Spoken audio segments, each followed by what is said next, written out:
کہ کس وقت آ جاوے.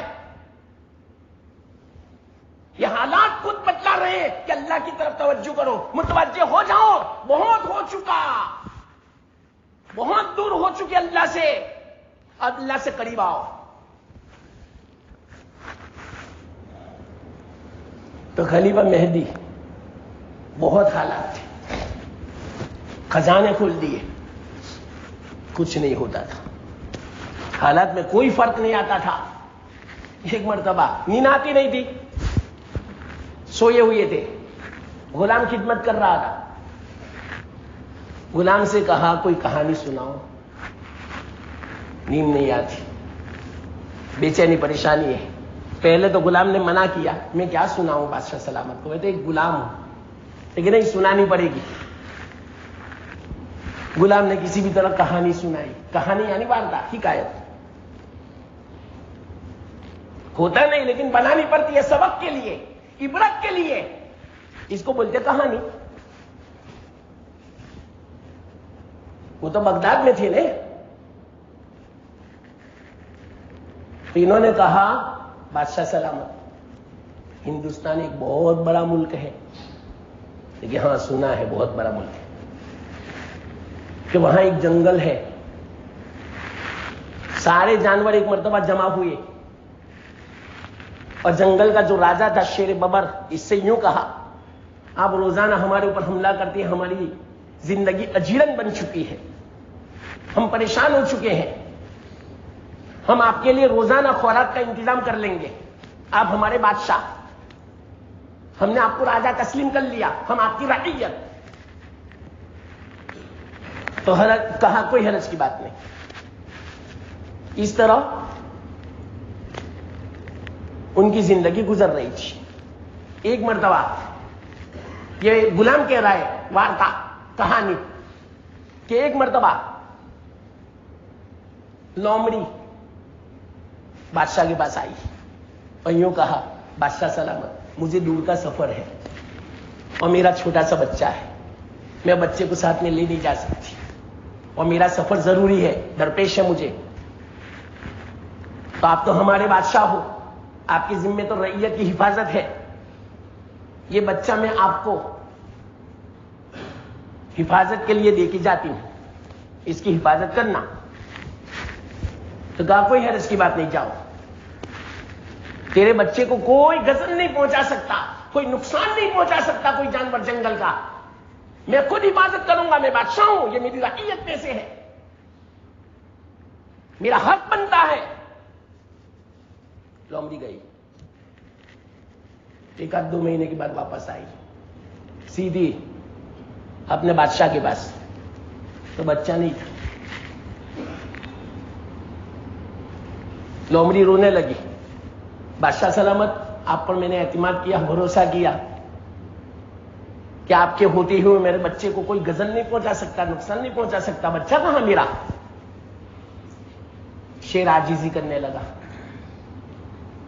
شیر رونے لگا, ہاں بیٹی بات صحیح ہے تیری, تو نے میرے اوپر اعتماد کیا, بھروسہ کیا, لیکن یاد رکھنا میں نے ذمہ داری لی تھی, زمینی کوئی مشکل کوئی مصیبت آوے اس کی میں حفاظت کروں گا. کسی جانور کی مجال نہیں کہ تیرے بچے کو ہاتھ لگا سکے میرے ہوتے ہوئے, اس کی میں نے ذمہ داری لی تھی. زمین میں سے کوئی مصیبت آوے, کوئی پریشانی پیش آوے, لیکن تجھے پتا ہے کیا ہوا, تیرے بچے کو میں اپنے اوپر سوار کر کے جا رہا تھا, اوپر سے ایک عقاب پرندہ آیا, اپنے شکار کی تلاش میں ایک دم سے ایسا جھپٹا لگایا کہ جھپٹا لگا کر تیرے بچے کو اپنے پنجے میں لے کر اڑ گیا. میں دھاڑے مارتا رہ گیا, میں کیا کروں, یہ مصیبت اوپر سے آئی. تو اوپر سے جو مصیبت آتی ہے اس کا میں ذمہ دار نہیں تھا, اس کی حفاظت تو اوپر والا ہی کر سکتا ہے, میں نہیں کر سکتا. اتنا کہنا تھا. خلیفہ مہدی نے کہا بات سمجھ میں آ گئی, غلام تیرا احسان, غلام تیرا شکر, دل و جان سے 14 طبق روشن ہو گئے, میرا دل کھل گیا, مجھے سمجھ میں آ گیا کہ میں نے یہ جو دنیا میں مصیبتیں آئی میرے ملک میں نے خزانے تو کھول دیے، تو میرے قبضے میں تو زمینی مصیبت کو دفع کرنا ہے، لیکن یہ حالات تو اوپر سے ہے، اللہ کی طرف سے ہے مسلط، میں اس کو نہیں روک سکتا۔ ہاں، اس کو روکنے کے لیے ایک ہی شکل ہے، اللہ ہی سے میں کہوں واللہ بہت ہو گیا، ہم کمزور ہیں، برداشت سے باہر ہیں، ہم نہیں دیکھ سکتے یا اللہ، دل چھلنی ہو گیا ہے ہمارا، جگر پارا پارا ہو چکا ہے، بدن تار تار ہو چکا ہے یا اللہ، اب نہیں دیکھنا چاہتا، نہیں سننا چاہتا، اتنے خطرناک حالات ہے مسلمانوں پر یا اللہ، کہو اللہ سے ایسا، یا اللہ یہ حالت زمینی نہیں ہے، تیری طرف سے ہے فیصلہ، حدیث میں ہے یہ بات، لمبی حدیث ہے، میں اس کا خلاصہ بیان کرتا ہوں۔ جب بندہ میری اطاعت بچا لاتا ہے تو دنیا کے بادشاہوں کو، ان کے دلوں کو نرم بنا دیتا ہوں، جب میری نافرمانی کرتے ہیں تو دنیا کے بادشاہوں کو میں سخت کر دیتا ہوں، ظلم کرتے ہیں وہ پھر مسلط کر دیتا ہوں دشمنوں کو، یہ فرمایا یہ اللہ کی طرف سے ہے فیصلے، تو بس اللہ ہی سے کہو یہ مصیبت اللہ کی طرف سے آئی ہے، تو اللہ کی طرف رجوع ہو، اس کے علاوہ کوئی رستہ نہیں ہے مسلمان، واللہ میں کہتا ہوں سمجھ جاؤ، بیدار ہو جاؤ، سنبھل جاؤ، غفلت کی نیند سے بیدار ہو جاؤ، بہت ہو چکا، بہت غفلت ہو چکی، اللہ کی طرف رجوع کرو، اعلان تو بچ گیا، دعا کرو، کیسی دعائیں؟